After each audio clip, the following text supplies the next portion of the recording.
Check.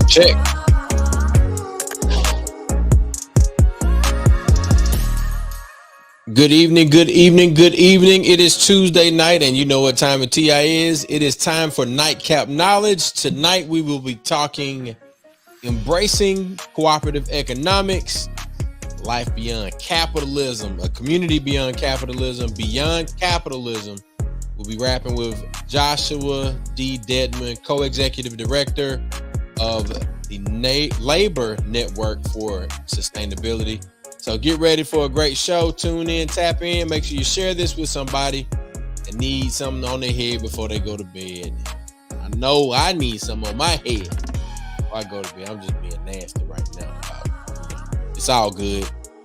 We can be a little nasty on Nightcap Knowledge. Hey man, let's get into it. Let's Nightcap Knowledge. Let's go.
Hey.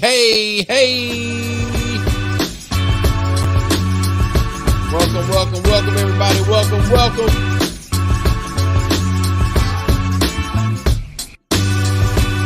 There you go.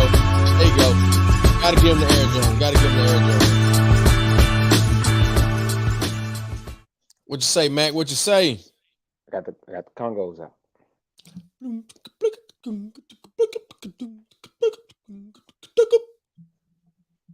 Man, you ain't no real drummer, man. You ain't no real drummer. I'm not, but I play one on TV. That's right. Hey, you know what you got, man? Talk to me. Hey, man, it is what it is. Everybody knows what the show is. This show is rated Black and Uncensored. Real talk, real issues, and real solutions. We're here to tell it like a TI is. Out here in these streets trying to make something happen, Captain. We got a couple things coming up, man. So we're gonna be working to, working in the community, still working on our programs and events, and hopefully we can reach some people, man, and help some folks, and continue to broaden our base of support. So, what about you, Chuck? What you got going? Oh, what you drinking, Chuck? Let me put my cup at. Get my cup. I have one of my little tin cups that Larry gave me. I think that's a Bacardi cup, but we drinking some Uncle Near's. The whiskey. I'm still on the bunded over here. All right, there you go. Ain't nothing wrong with that, man. Look, it's all it's a choice thing. I need to give me some more Uncle Near's. See, I try not to drink the last of a bottle like that until I get another bottle. So I had that Uncle Near's there probably about a year or a little bit longer. So it's time for me to get another bottle. Yeah, I got to restock my my bar. It's do you drink Eagle Rare? I have not personally purchased a bottle of Eagle Rare, but I have had it before. Okay. Yeah. That's one of those bottles I don't know until I get another one. Like when I Yeah. get the other one, then I open the one I got. Okay. That's a good little tool, to keep your bar stock. Uh, Yeah, Facebook user, but will you share? Who is Facebook user? Like y'all gotta go and verify yourself. I know that we're broadcasting in some groups, but we're going to drop a link um for you to visit, and that way we can see your name. Here's that link for you. We're gonna throw it up on the screen. Visit streamyard.com slash Facebook. That didn't go right. Let me do that again. Okay. Go. Visit streamyard.com slash Facebook, and we'll be able to see exactly who you are. But we appreciate, each and every one of you all for checking in on Nightcap Knowledge. My name is DJ George Chuck. That is Mr. Mac. Mac, I know you got like a lot going on right now. And as always, we've got a number of projects that we are yeah. developing and enrolling all at the same time. So why don't you go ahead, give us the mental health minute? I'll do, the groove, what's the groove, and then we kind of do it like a little check-in before we bring our brother Joshua in, and we'll dig into this conversation. Hey Tyson. Okay. Oh, this is Tyson. Yeah. Hey, so it's the topic for the Mental Health Minute Motivational Monday was confident over fears, right? And it's like have a mindset focused on confidence. I mean, sometimes we know what to do and how to do it. We have to believe in ourselves, but other people can sometimes they can't see it and they can cause you to have doubt. Then sometimes other folks can see the things in you that they are trying to motivate you to bring it out. So we got to understand that we challenge our friends to reach out to each other and to boost their confidence level. If you know that your friend is a good DJ, then you continue to reinforce that confidence of that in your friend being a good DJ and support them. But also, we must, stay positive, give feedback, and help people get through their fears. Help them gain the confidence they need to do something that they have the capability of doing. Because Yeah. there are doubters out there. You give them different names. You can call them haters, whatever the case may but you got to continue to support each other and to help them have the confidence they need to move forward. So, what is the groove, Chuck? Brother, I appreciate that. And I think we do have to reinforce and like be that battery in our friends' back sometimes. You know what I'm saying? Like because self-doubt is one thing, right? Self-doubt is one thing. Uh but then if you combine self-doubt with an external form of doubt, that can compound. So definitely having to, give that vote of confidence, or like that gentle nudge for folks that might need that positive encouragement. Hey Jackson. Good night. Okay, he's not going to. Jackson is not going to sleep yet. So, as y'all can see, my boys, they got to stay on their routine. It's Mardi Gras. It's Fat Tuesday. So, let me definitely tell you that Yeah, we've been in parades and balls and things like that since Friday. So we went up with our brother Cujo on Friday. Hattiesburg had the first Mardi Gras masquerade, from my understanding. We provided the photo booth services. We, assisted our brothers with whatever they needed, whether it was pouring a drink or, being a little, battery in their back when, they have set up all this equipment. You do all of this planning and things like that. Then we rode in some parades. We rode in the Gulfport parade on Saturday, Sunday, the past parade.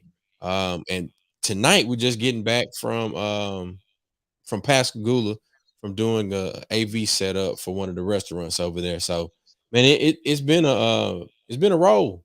It's been a roll, man. I can say that there are a lot of great projects that we're developing. A lot of business deals being made. And Mac, I definitely want you to kind of chime in on some of the projects that we have as it relates to Mississippi Move, before we get our brother Josh in, because it all of us connected, and the way that we've always aimed to move cooperatively, and how we are positioning ourselves to continue to move the needle on doing business with each other, but then also making the business and our mission work all at the same time. So give them a little update on some of the plans that we got rolling for the rest of 2024. Wow, wow. So jumping off, we're going to continue to um, I don't know what's the good title for this project, but I kind of like the Keep Safe project. We've ordered some of um, those detectors, natural gas, and also those carbon dioxide detectors. So we're going to Mhm. announce later on in the week It's a little. where we're going to be at, right? So we're going to announce what neighborhood we're going to start at, and like we asked folks last time, reach out to older people, senior citizens, especially those we know that lived in the target area of South Jackson, Yeah, and let's yeah, start to identify them. And we're going to have a team that's going to actually help install them. It's a quick install, right? You can use a regular screwdriver or a power screwdriver, right. but we don't want to leave it with our senior citizens or disabled. We want to put it up for them to Yeah, ensure that it's installed. And then also, if we can put together a goal is put together some type of little push card flyer, letting them know and giving them the number. Yeah, we could tell them that, hey, look, it's easy, Google it. No, let's put together a nice little flyer on what they should do. now I'm gonna Whether tell you what we probably want to do with that flyer. yes, sir. I think we should make it into a magnet. That way they can stick it on their refrigerator. You know What what? you I think? think magnets will be good. I mean, and that's what we need to look at because we want to give it to them to tell them like, hey, well, these are the steps what you should do. If you Yeah, smell gas, if your alarm starts to go off, what steps you should take next. You know, get your things, go out the front door, know what area you're heading to, grab your phone, don't use it, don't open the garage, don't do anything to cause a spark, right, and give them the information and tell them what's going on. And then you could let them know, hey, I have a carbon monoxide and natural gas detector in my house. It is going off and it's located in my laundry room or located uh, in my storage room with my hot water tank, whatever the case may be. You can give right. them the information and they know directly what to do, and it can help Yeah, save houses, help save your life. But this is something we want to start, and we're going to make sure we get it out there and let people know. And for those who want to interested, they can help us out. Um, the other big thing that we're going to be doing is continue to work around natural disaster and prep and planning. We're going to be doing that, going back to some of the communities across the state and picking back up with that and doing some work around getting action oriented and also planning and looking at proactive work. The other big thing around that is going to be the fight for freedom, the continuation of voter registration and the fight for freedom as we get ready to celebrate the 60th anniversary of Freedom Summer. And yeah, we are going to do a full press to register as many people we can to vote. The 12th, which will, of course, was the end date for to be able to vote in the primary election. So we want to make sure that we get people out to vote for the primary election and get folks re-registered and folks register after the primary is over with.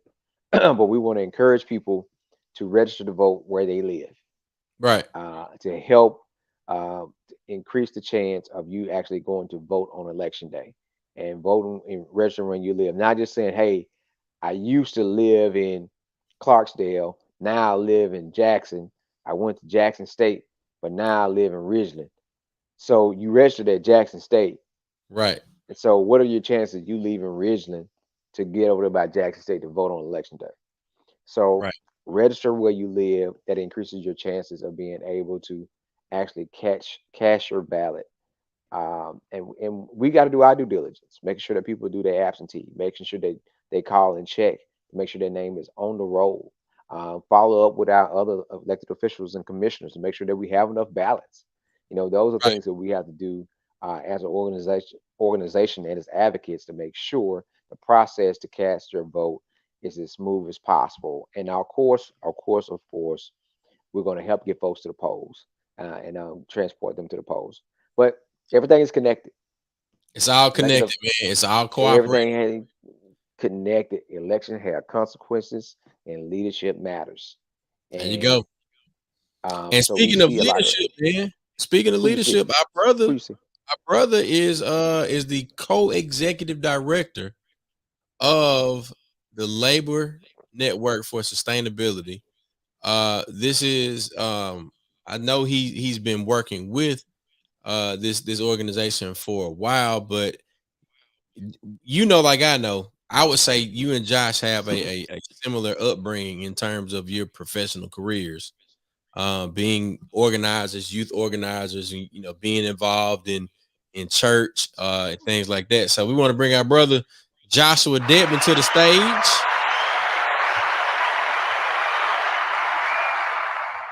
There Josh, you can you go. hear?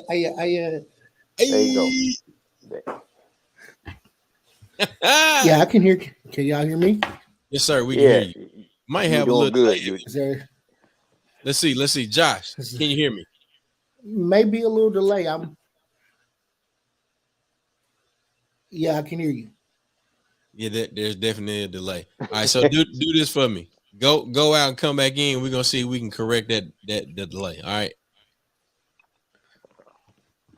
All right. Like, hold on 1 second. It's gonna be a doozy. Look, Josh, man, I'm gonna tell you this, but that goes to something that you didn't talk about, Mac. What's that? Um, Digital equity, man, and access, Well, so and, we didn't get a it's chance. part. Yeah, it's part of the fight for We freedom. stopped. We Yeah, stopped. We stopped because, well, I was saying the connection is during that time, of course, you were fighting for freedom and fighting for your right to vote. And we're talking about elections have consequence and leadership matters.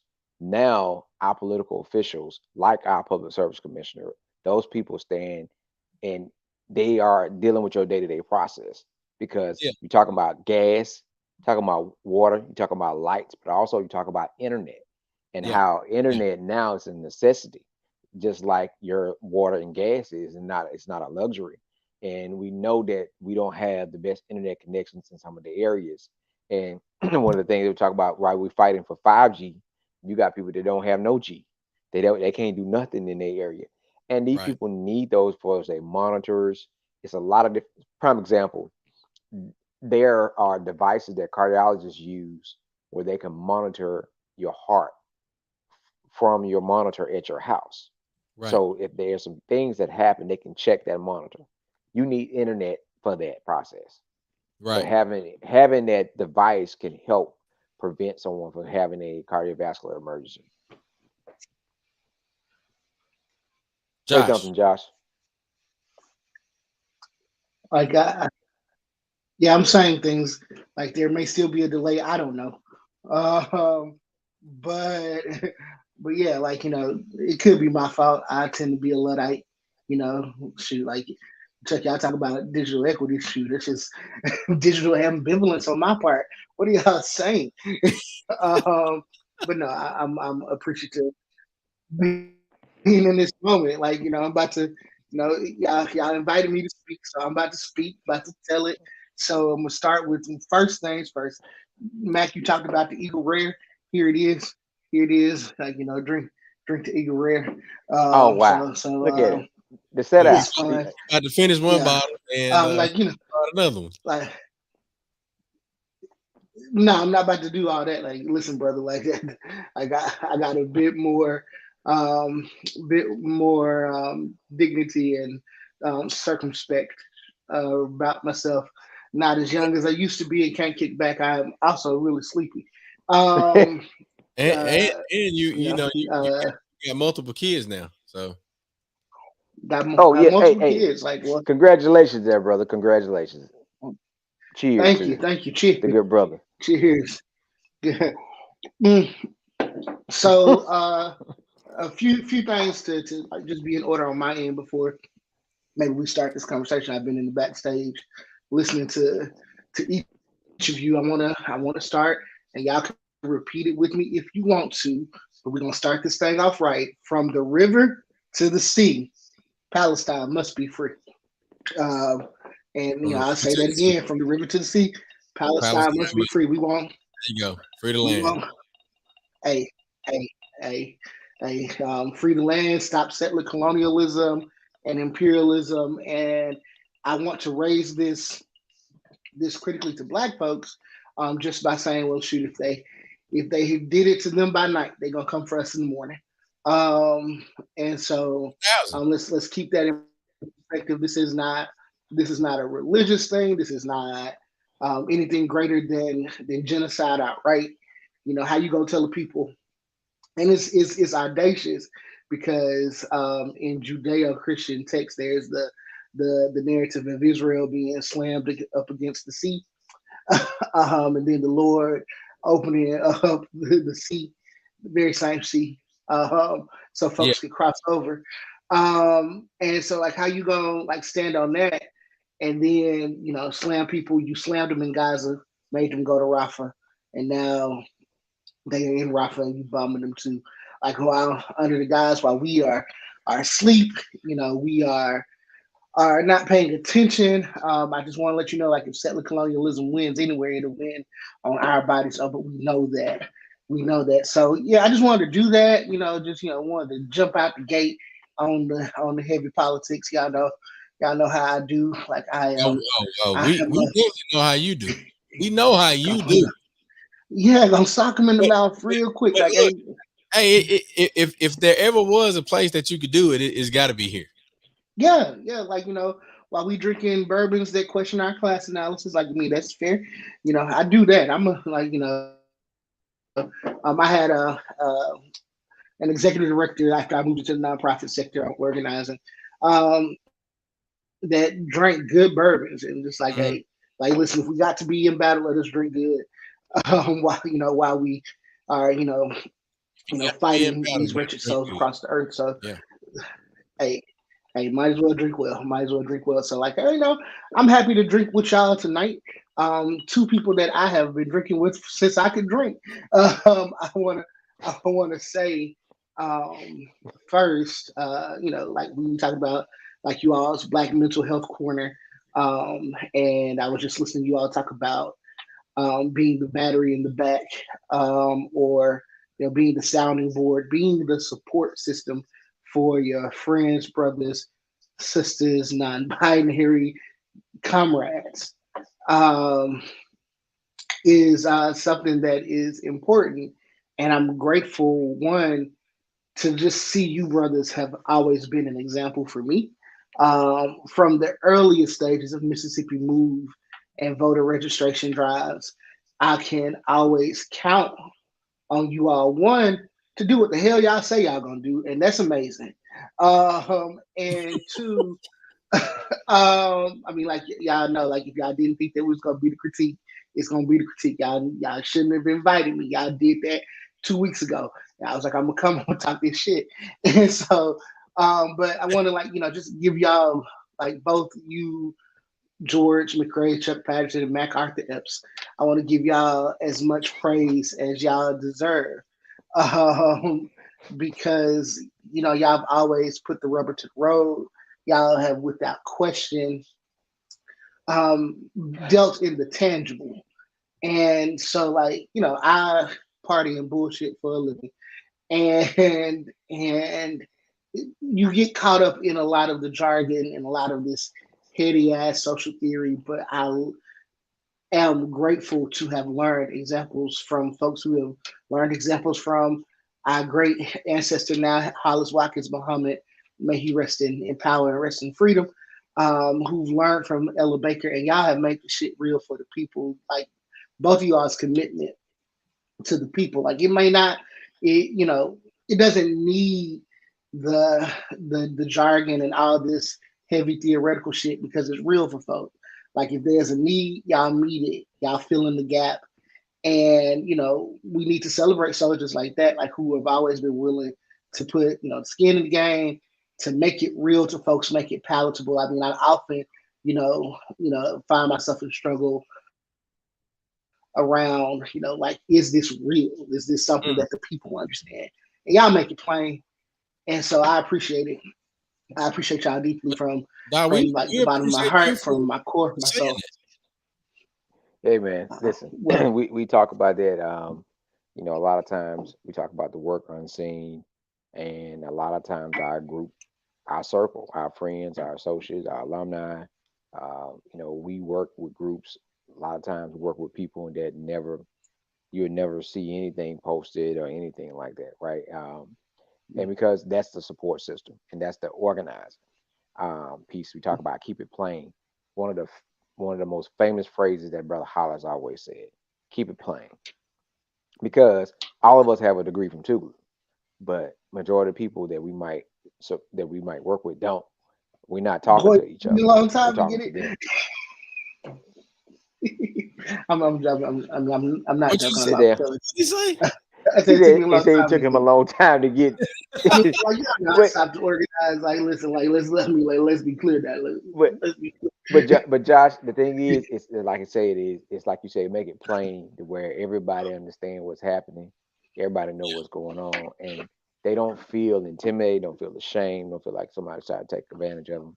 Um, my grandmother always used to say, no matter how high a bird fly, they got to come down to get water to drink, right? Well, I mean, You got speaking of my time at Tuvalu, and I went to Brown, stayed a year. The Brown Tuvalu partnership. We if we gonna unearth that, like I want to say that it is a CIA ploy to stop movement activity on the Black college campus. I mean, I got the research. Like y'all can quote me Oh on yeah, that. yeah. Shout out to the man that did the research.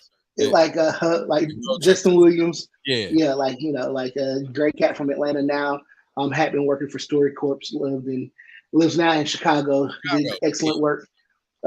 did excellent work to unearth that, that white paternalism, y'all know me and white folks, that white paternalism just isn't always a leg up. And we can talk, as we're about to hop into cooperative economics, we can talk about our self-determination and shit, when it was ours and outright ours, what a Yeah. beautiful thing it was. It might not have been as fancy as anybody else's, but at least it was ours. And it so was that yours. is, it's the mindset of when, we are shouting free the land by any means necessary, making space for you to determine yourself is just really important. And so, anyway, first 5 minutes at Brown, met this great professor, and he said, if this shit don't make no sense to the folks of next to Nevermind, Mississippi, where you come from, then what's the value in doing it? And Mm, so, and so, I mean, yeah, I mean, I'm in spaces where we're often talking about dialectical materialism, people's material realities, the concept of production and labor, um, and we're using like this language of expected camaraderie, but we're leaving people all at the same time. My critique of the left is it's way too heady. I mean, I'm in the left, gonna stay. I'm so left, you I'm said left-handed, but your critique of the left is that it's way too what? heady, way Heady. way too heady. I mean, I mean, like theory without action, y'all, is moot. And we got a lot of good theory. I'm like down to develop an eco-socialist future, Mm, down to question and burn down capitalism at any rate. But What you can say that, but asking how is it to be done and showing the examples of when and where it's done is still a task. And so, what um, Josh. mhm. So I know I got to slow you down, right? Oh, You yeah, getting talking fast, right?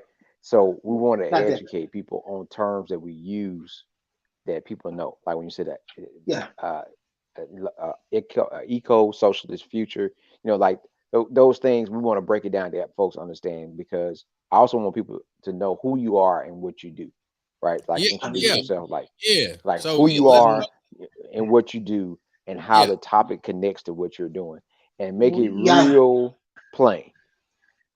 but fair enough. Y'all want me to do the Zoom intro that we do on meetings. No, You no, no, know, no, no. You ain't got to do the Zoom intro. I'm Joshua D. Dedmond. He use he him pronouns. I um, am calling from Jackson, Mississippi, North Jackson to be exact.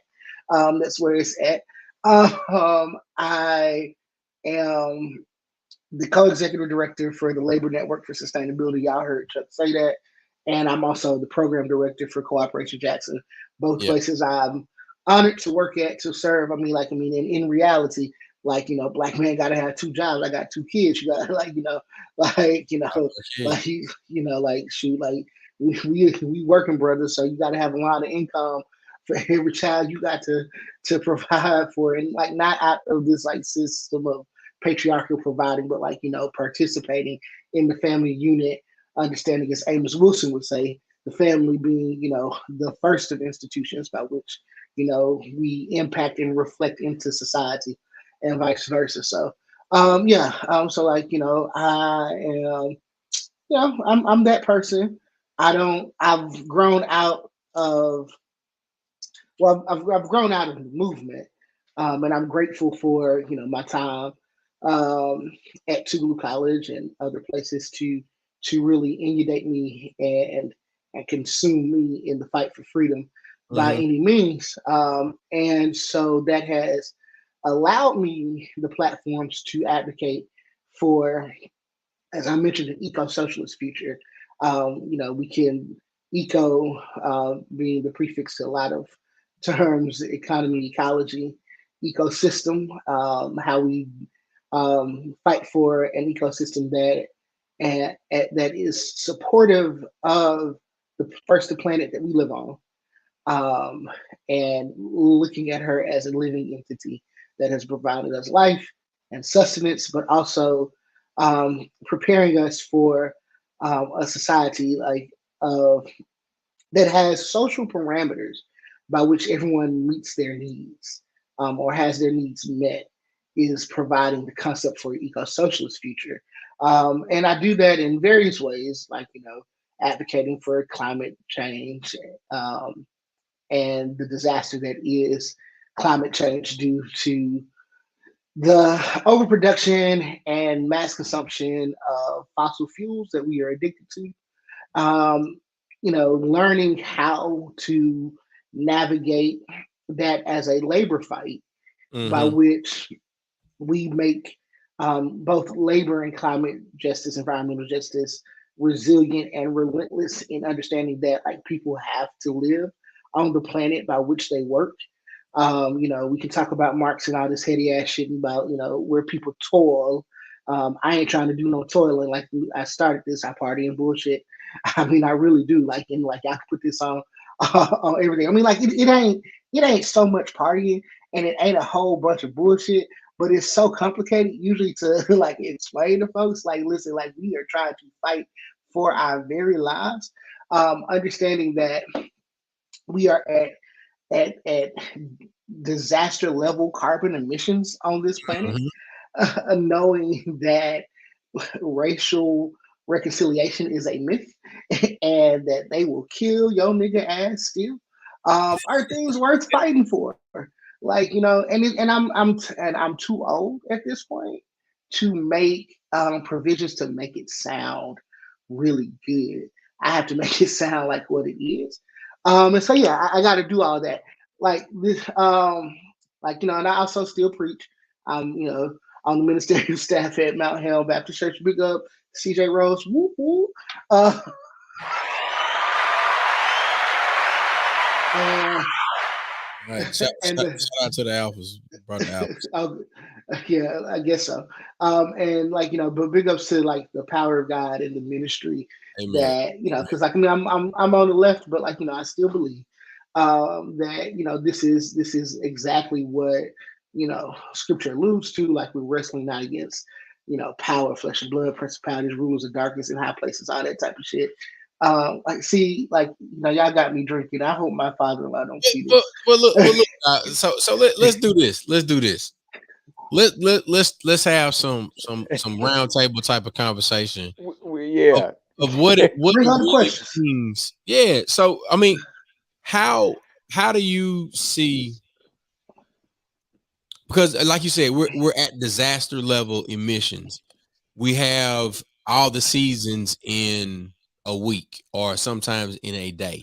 That's fair. Correct. We have flooding that happens more often than not. The storms that we've had, hurricanes that we've had, tornadoes that we've had, they are like monstrous. The tsunamis that have happened on the other side of the globe are always catastrophic. So what I'm saying is like let's ask the question about everyday implications of environmental justice, what it means for us as people that live next door to other people, and then how do we work with each other to mitigate, to lessen, to make our future as nice as it can be with the circumstances that we got laid out in front of us. Yeah, like Yes, sir. to be fair, I mean, like I think that our emissions levels could be reversible, but we have to have a massive um, concept of ending capitalism and the extraction on the planet that takes place at rapid levels of robbing the earth of fossil fuels. And we are so addicted to the idea of, for example, on the South, like within the Gulf South, liquid natural gas, the extraction of that, the burning of liquid natural gas as a fuel when there are alternatives. But beyond that, like, I know that in the 90s when we were watching Captain Planet, we thought that we could, save the planet, like, just by recycling. Granted, that's great and do that, recycle, compost, make the earth work with the earth, like, or be committed to work with the earth. That's great.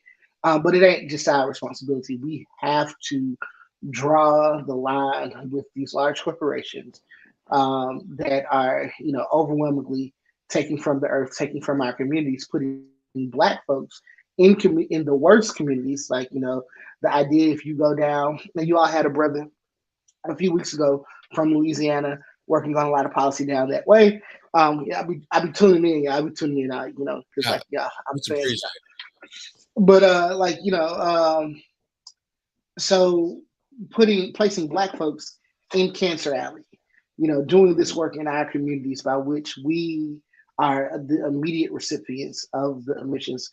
Like another example, in Gloucester, Mississippi, wood pellet plants and the emissions that are Uh-huh. left in there that are making people's immediate communities unlivable or untenable, is what we have to fight. We have to be able to say that, like, this ain't the industry we want. There's the idea, this wonderful idea of a just transition, um, by which we transition from extractive fossil fuels by creating, green and clean jobs that people can work and get paid livable and sizable wages to do. I mean, we've done the work of dirtying the planet. We have to, like, create the work to clean it and Yeah. to restore. And so we have to be able to determine that. And how do we do that? Well, we have to do it together. We got to organize. And so part of what we do at Cooperation Jackson is called that alternative and try to develop ways. It's more so, I get to work in political theory. Um, and so it's more so an opportunity to, like, test these theories out in real time. What does it look like in a city, in a municipality that is suffering from archaic infrastructure due to an evil state being pervasive and depriving the resources and the funding for that infrastructure to be redone. I mean, like, so what does it look like for us to do it ourselves? What does it look like for us to set up water catchment systems? Um, so at Cooperation Jackson, we we we um we tinkle, not tinkle, pause. We pause, like, I see, like, that drinking stuff. You shouldn't do it and be responsible. No, Um, we do it every week. I mean, I don't know but why you can't do that. I mean, there were times that I knew that we could have a beverage and still speak as though we were inside the classroom and ready for all that, man, those that come man, against us throw at us. I'm sleep deprived. Yeah, That's that's a whole other thing. like, Listen, alcohol but and we sleepy don't mix. It doesn't. alcohol. I just said alcohol, y'all. Like y'all, are y'all listening to this? Apple. But alcohol and sleepy, alcohol and sleepy don't mix. But I mean, you volunteered. we. It's your I chosen way did, I of did. life this tonight. Hey, man, hey, we be hanging out, dog. But we get a chance to tinker with creating new material realities for folks from our work with our worker owner cooperatives or worker self-directed enterprises, where we want to put the power of production in the hands of the people instead of some owner who you're driving $1 billion profit for that doesn't even know your name. Um, and we do that with the idea of community production, giving these skills to folk by which they can do a variety of things, but having the skill to render, to 3D print, to move where the work is moving as we go forward. Also, to have land ownership with our community land trust, and with this idea that the folks in the community should one determine what's in the community, what industry, what skill sets they have, and that starts with making sure that the folks who live around you are organized. So like this is just some opportunity to do some real time organizing. Um, So, and so so what are mhm, the things that I mean? Like, you said Cooperation Jackson. Let's try to localize it, right? Um, mhm, we're talking about a community land trust and some other options for people that can get involved. Like right now, if we told mhm. them something that we needed them to work on right now, what's something that we can direct them and activate them to? I love like directing folks to the Olabelle Community Production Center. I think we need to equip young folks with these skills to do stuff that they're already doing. And so that's an opportunity that we have to teach folks how to have a skill by which they'll be able to own that skill and own that labor, and they don't have to worry about getting in line for anybody to pay them ever again. Where is it located at, and what are some of the things that's offered, like for us the skill set? Man, it's on West Capitol Street, and Mhm. like folks don't be coming over there in West Jackson because like but like West Jackson is where it's at, and so it's on West Capitol Street, across from the Balagoon Center, um, and there are opportunities for folks to get skills on 3D printing, also digital rendering, and with the goal for us to be able to utilize within our community land trust. There is an unattended street in the city of Jackson called Ewing Street in West Jackson. Um, and amidst all the blight is a whole bunch of potential where folks are able, if we can like imagine together, see what could be an eco-socialist village where housing constructs are put up not with using a whole bunch of fossil fuels, but using the resources that are rendered through 3D fabrication, putting together apartment homes on that street, and inviting folks to live in the space. That's one of many goals. Again, like I get a chance to tinker with like the imagination of what we can do to further our freedom. Um, and That, so, uh, that's an idea, man. You just gave so people need what food? They need a place to live, right? mhm, Maslow. They need food. They need a place to live. So you're saying they're in Jackson, Mississippi, is a place where 3D fabrication is happening, and there are plans that have been developed and are being deployed to build homes that are not made out of wood that has been harvested from a forest. mhm, that there is. Okay. Now how popular that is right now, give or take. But we have that opportunity to I mean, like popularize. just pulling from experience. I remember when my dad, God rest his soul, he was like, "Son, we gonna start putting people in. um, polymer vaults instead of using concrete. Mm. He was like the process was it's like it's not as labor intensive. You're not use because like with a concrete vault, you have to oil Uh, the frame with oil. mhm. So fossil fuel. Then you got to take rocks from somewhere And crush. and crush them, and then you have to use cement, right? And To you put it make together. that and you put all of that together. So manpower and all of that was one thing. So I'm thinking like if we can 3D print some bricks, and just looking at the genius, he was like, we hustling backwards. So the amount of money that it took, and I know that the polymer vaults would still would be use of oil, but if we were able to start 3D printing them things back when we were still making vaults, who's doing that right now? There's still companies that I'm just thinking of ideas that can decrease our footprint where we still gonna bury our dead. Right. Some people gonna burn them, but some folks still gonna bury it. So Hmm. that might be a solution right there where we have some 3D printed vaults if we get a printer Uh, big enough.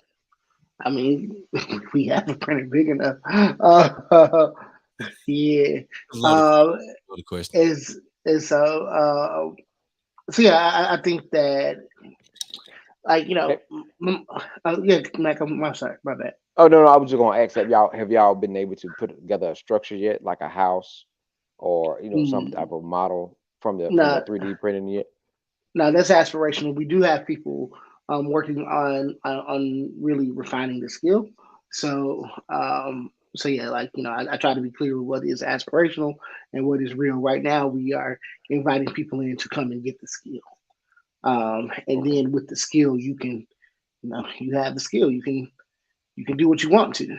Um, you know, so so I mean, I'm really honored to just really be in a space by which I get to, really use my imagination to, and what I would like to do, like if anybody like hears this conversation, Hmm. just be like, hey man, like the road to liberation starts with your imagination. It starts with like, hey man, like Gotta be free. and it's cool, like like I ain't trying to riddle us into like this being a dream, but like you got to project it, you got to know, and you got to imagine yourself without the um, Limits. intensity that is the backdrop of capitalism, and having to drive yourself to ultimately an early grave. I mean, like legitimately, the pace that we keep in order just to keep food on the table is is ungodly. It doesn't produce rest. It doesn't,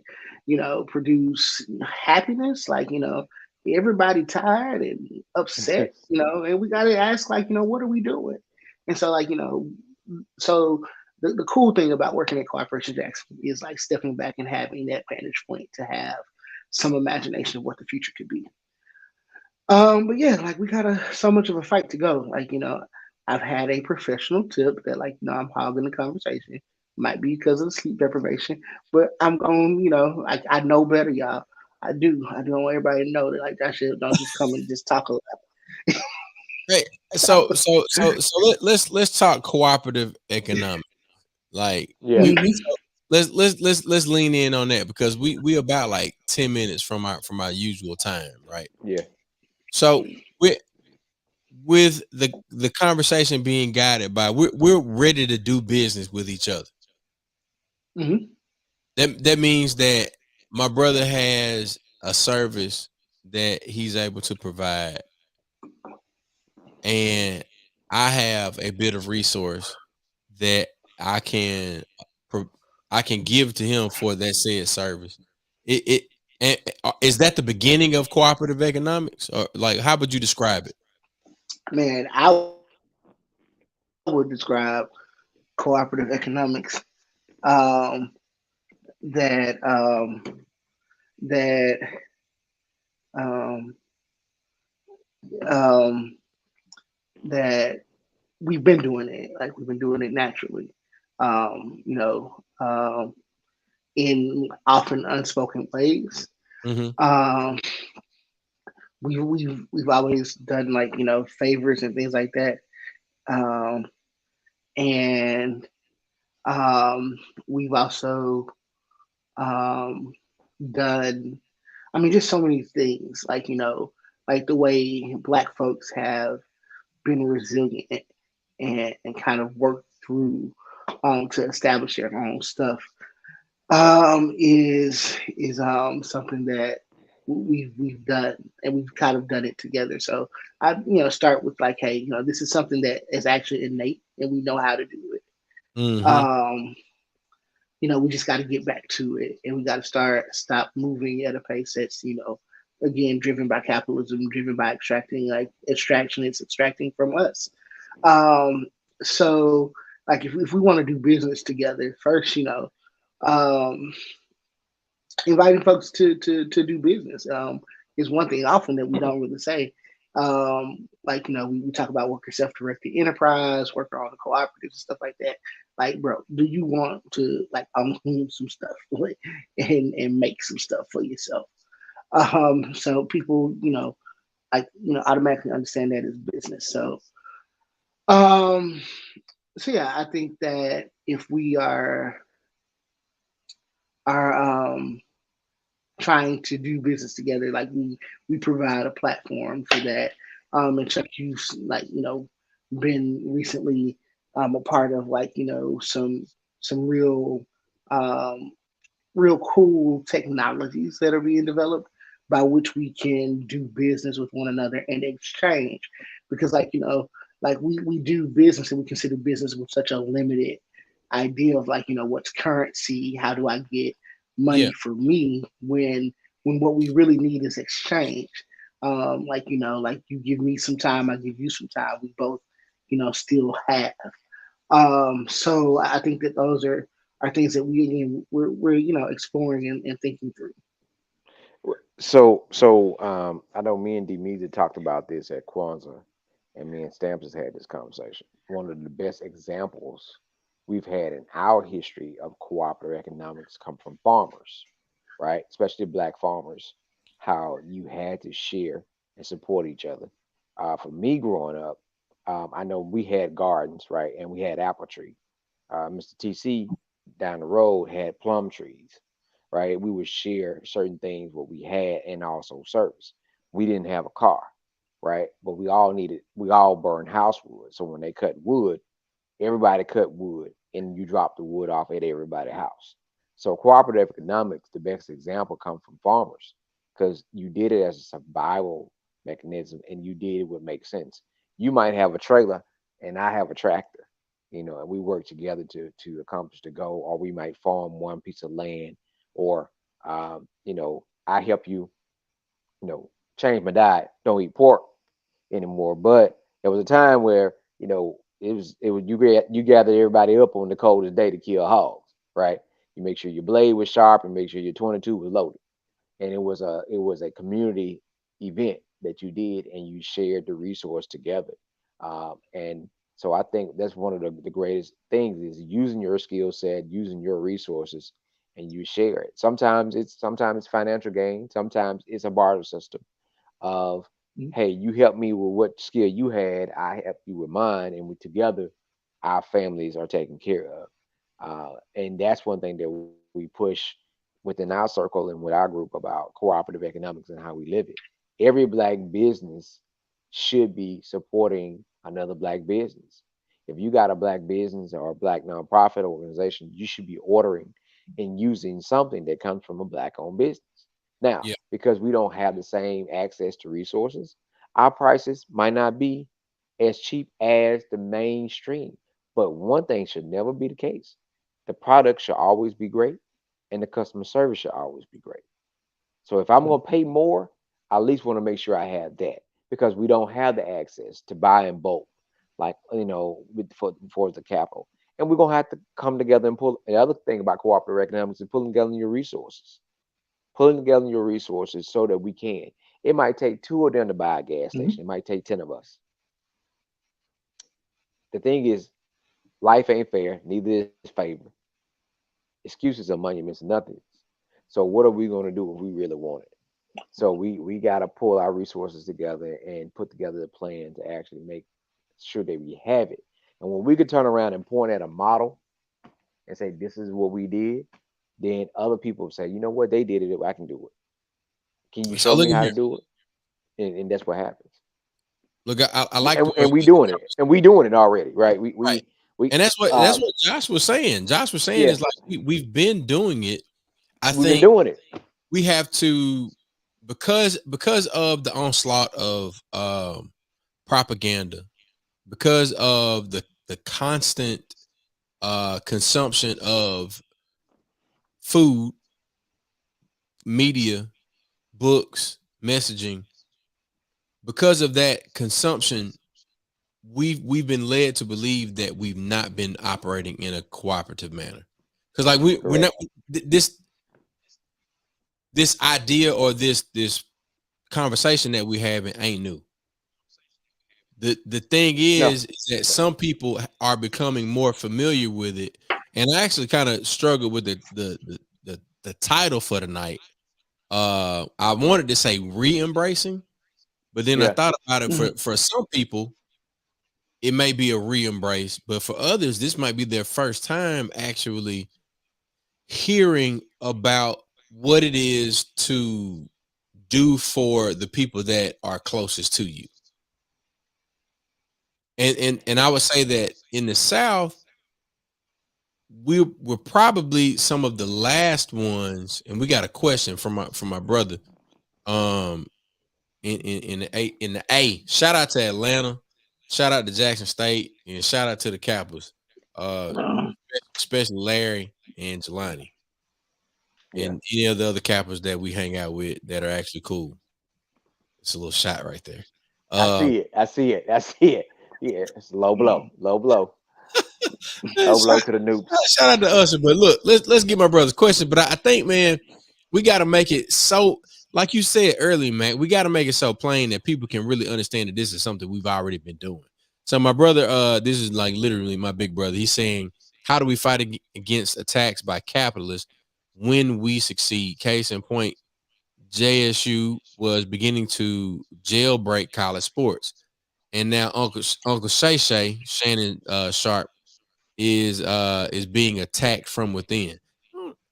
I hold Shannon Sharp in suspect sometimes, man. I don't know. Like I'm not sure how some of his comments and his commentary really I appreciate the platform that he's creating, but some of his comments sometimes don't serve us best. And I think by having trusted advisors, and I don't know if he has that. I don't know if he has people around him that aren't just yes people. Um, and we can have a he can have a conversation where people are going to push back on some of the things that he's planning to say. Uh, I don't know if he has that, and I don't know if he has a circle around him like what we have here, where we spend time alone in thought and we get together and have conversations. So, Mac, you want or Josh, you want to try to take a stab at answering Red's questions? Well, I would say big shout out to Jackson State, representing the South, representing the Jack. We need wins. We need models. We need some things that we can say, look, that's energy, right? We Right. talked about for Black people, the structure uses the term that we use in the Hunger Games. I never watched it, but I heard that they said that never give them hope, right? Because when people have a hope, they fight. They fight. They Yeah. stay focused, and they keep pushing. So you never give them hope. So as long as we have hope, we have an opportunity to know that we can change things.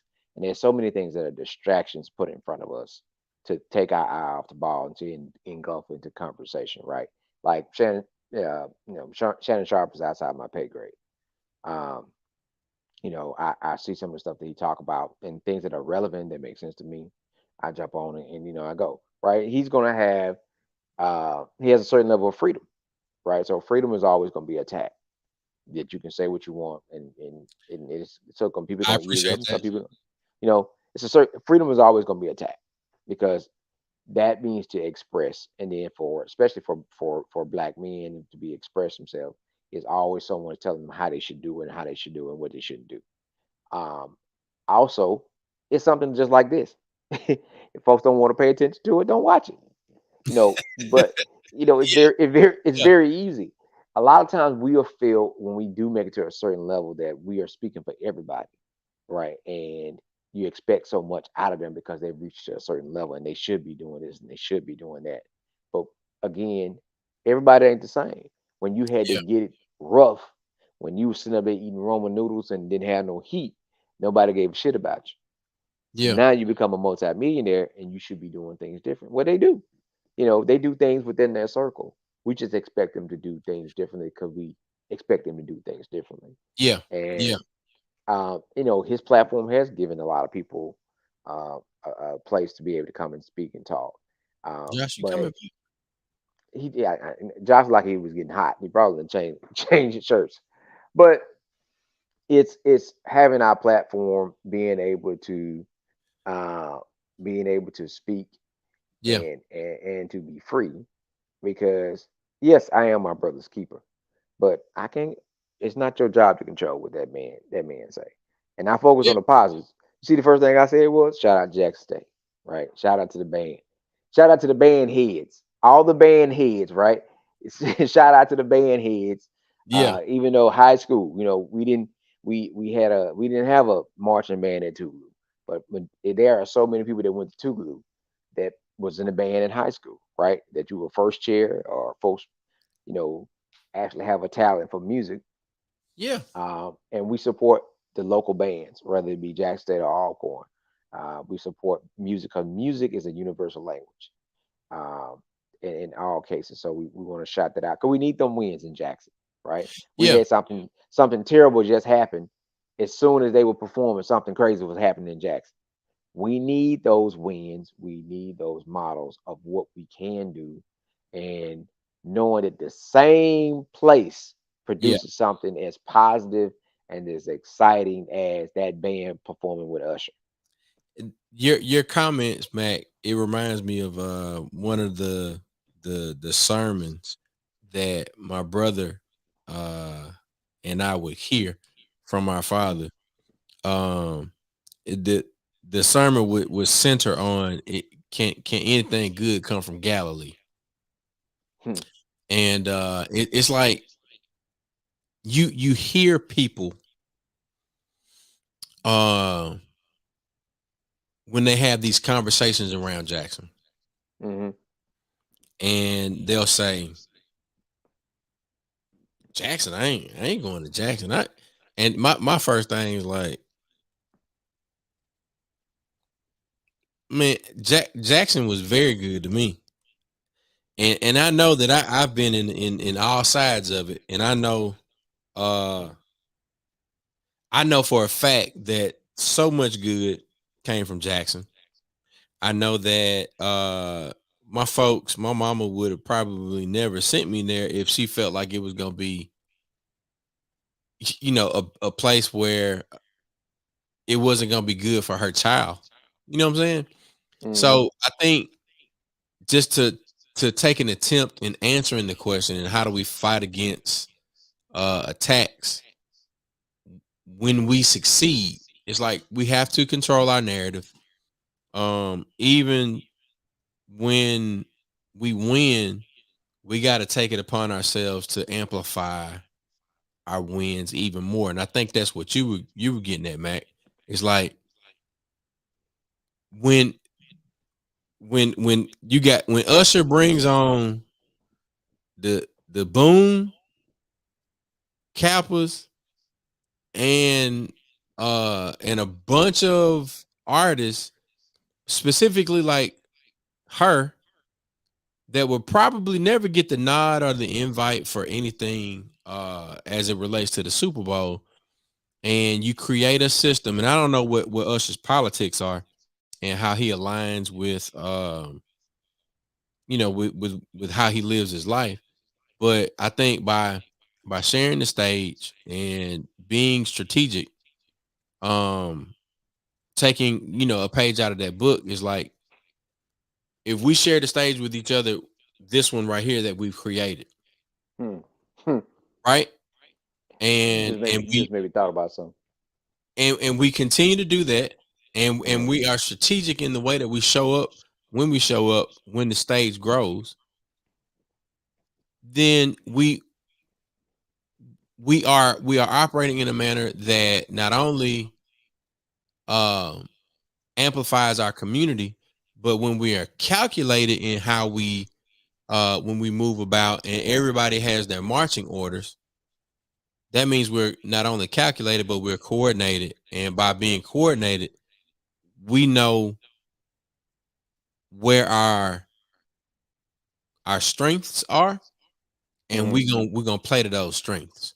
So if we play to our strengths, then our weaknesses become things that we're not even concerned about. So it's stated that the Asian cultures focus on their strengths, right? That's why you talk about why they are so far advanced in so many different things. They focus on what you're already good at. You maybe thought about two people that we knew personally, and you talk about aligning with certain politics. Brother Hollis' nickname was Freedom from Tougaloo from the work that he did.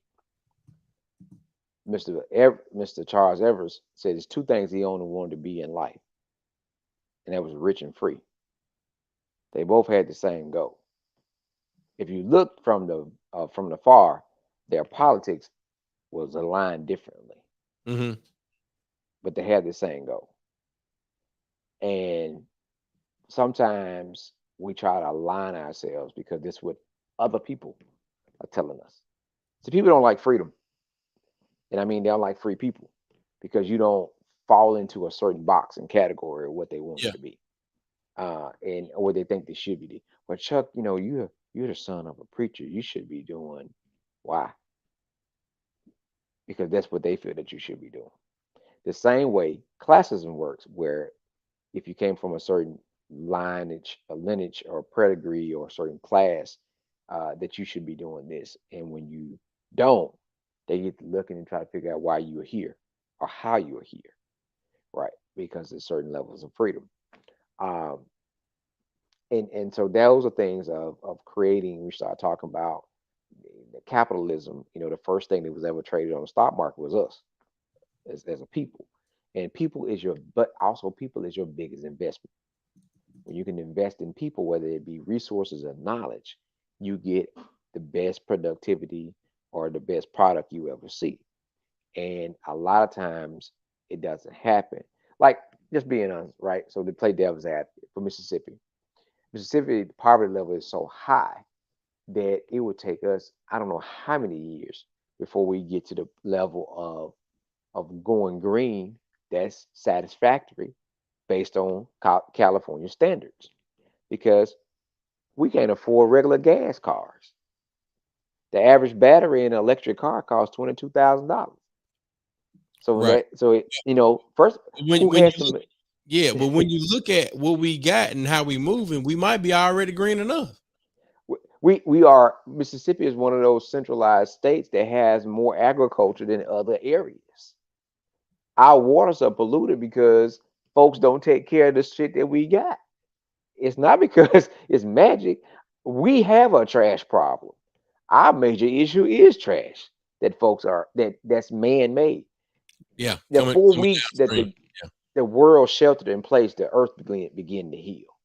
4 weeks that we sheltered in place as a unit before the politics came into place and everybody started coming back out against the advisory, our earth began to heal. It showed how toxic we are as people.